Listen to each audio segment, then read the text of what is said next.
Hello guys, my self Nishant from government medical college Bharatpur. और आज मैं आपको बताने वाला हूँ कि आपको अब आने वाले 60 दिनों के अंदर किस तरीके से पढ़ाई करनी है। देखो, सब एक ही स्थिति पे रहते हैं। मुझे सारा एक्सपीरियंस है, सारे जो भी जिसका भी सिलेक्शन होता है वो इसी स्टेज पे ज़रूर आता है। लेकिन जो ये समय है, ये बहुत क्रूशियल समय है आप सभी के लिए। अगर इस समय में आपने बहुत अच्छे से सब कुछ मैनेज कर लिया तो मैं बता रहा हूँ, आपके सिलेक्शन से कोई नहीं रोक सकता आपको। और आपकी जो ड्रीम सीट है ड्रीम मेडिकल कॉलेज के अंदर, वो ज़रूर पूरी होगी।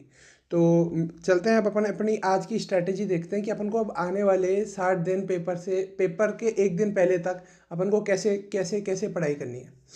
तो देखो, 64 डेज बचे हैं मोस्ट प्रोबेबली अब। ठीक है, तो सबसे पहले मैं आपसे एक क्वेश्चन पूछ रहा हूँ कि आप में से कुछ लोग ऐसे होंगे जिनका सिलेबस कंप्लीट होगा, कुछ लोग होंगे जिनका सिलेबस नहीं कंप्लीट होगा। दो तरीके के होंगे।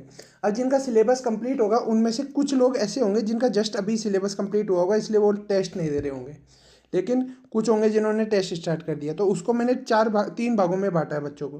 टाइप 1 जिनके सिलेबस कंप्लीट हो गया, टेस्ट भी दे रहे हैं। और उनमें से ही जो टाइप 2 है, वो उनका या तो सिलेबस अभी 10% बचा हुआ है या फिर अभी तक टेस्ट स्टार्ट नहीं किया। और टाइप 3 जिनका 10% से ज़्यादा सिलेबस बचा हुआ है, और टेस्ट तो ऑब्वियसली वो दे ही नहीं रहे।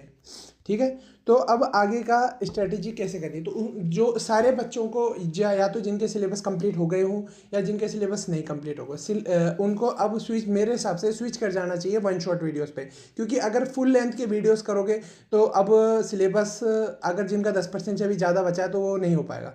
इसलिए मेरे हिसाब से वन शॉट वीडियोस बेस्ट रहेंगी रिवीजन के लिए भी, और जिनका सिलेबस इनकम्प्लीट है, थोड़ा बहुत बचा हुआ है, उसको पूरे को ख़त्म करने के लिए। ठीक है, तो अब वन शॉट कहाँ से करें ये पूछोगे आप। तो वन शॉट के लिए बेस्ट रहता है मैक्सिमम, जो मैंने खुद ने पर्सनली फॉलो किया था, फिजिक्स वाला की उम्मीद सीरीज़। आप बहुत मोस्ट पॉपुलर सीरीज़ है, बच्चों का सिलेक्शन यहाँ से होता है। लेकिन इसका मतलब ये नहीं कि यहाँ से ही सिलेक्शन होता है, जो पहले से पढ़ लेता है उसका भी सिलेक्शन होता है।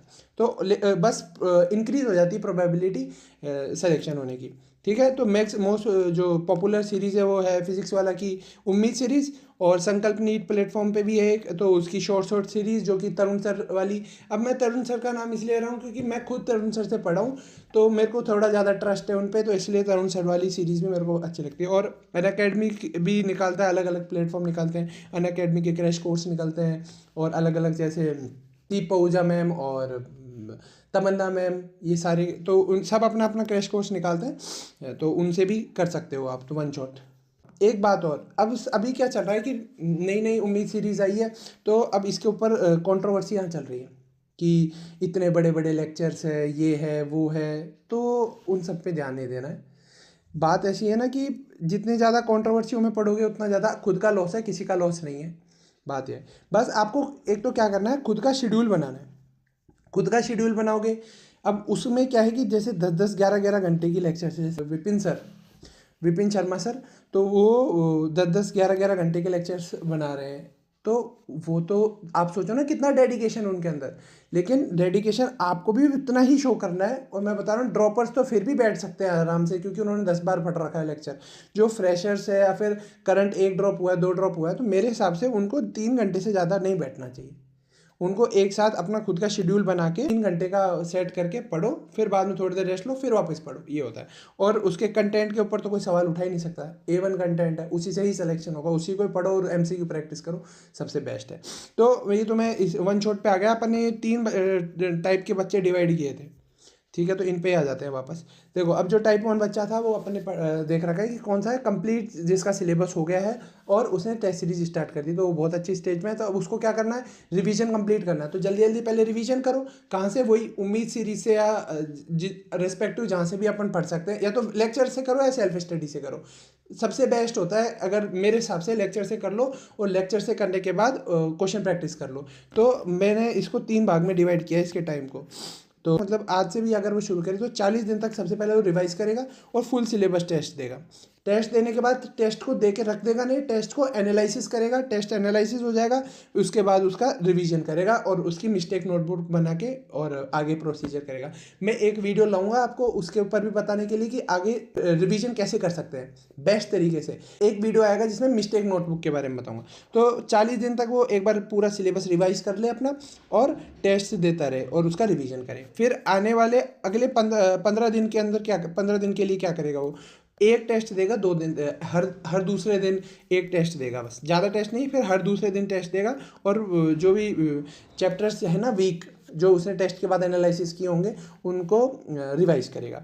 फिर आने वाले कुछ दिनों फिर आगे लास्ट टाइम में क्या करेगा, वो जो भी उसकी गलतियां हुई थी, फॉर्मूलेज जो भी रिएक्शंस वो भूल गया था, डायग्राम्स एनसीईआरटी के पेज वाइज याद हो जाएंगे अगर इस तरीके से याद करेगा तो या रिवाइज करेगा तो और ये याद रखना जो भी बच्चा है कोई भी हो, ये एक ही टाइप 1 वाले की ही वो नहीं है कि किसी को भी पेपर से एग्जैक्ट जैसे पेपर है ना 3 तारीख का, तो फिर 1 तारीख से पहले दे लो जितना भी पेपर देना है जो भी करना है, फिर बाद में तो 1 तारीख से 3 तारीख तक तो रिवाइज ही करना है, 2 तारीख तक मतलब ये है।